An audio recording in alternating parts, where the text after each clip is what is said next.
civilization is at stake in this war. One of the things that civilization can mean is humanity. That is the notion that there are good things and bad things in the world, the notion that there are norms and laws and customs, and that these things actually connect us to what is good. This is a very old-fashioned way of speaking, I realize, but it seems to me that this is in fact one of the things that is at stake in this war. Russia is not prosecuting this war with an ideology. Russia is prosecuting this war with the basic idea that nothing is good, nothing is true, nothing really matters.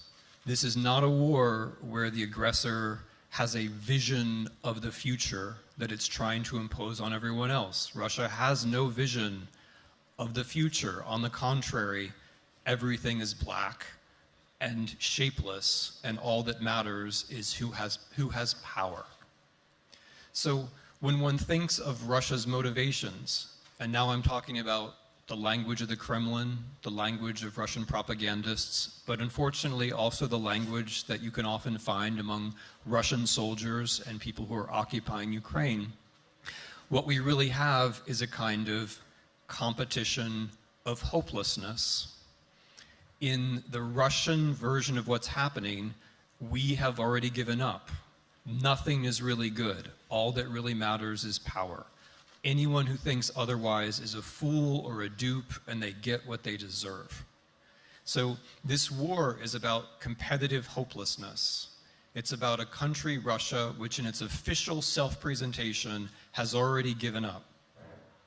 The only thing which is better about Russia in this view is that our hopelessness is better than your hopelessness because it's ours.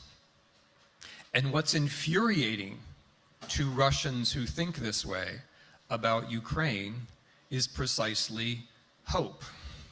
The sense that there are some things that are better than other things.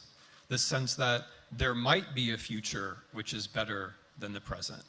That is what is infuriating. And that's one way to think about civilization.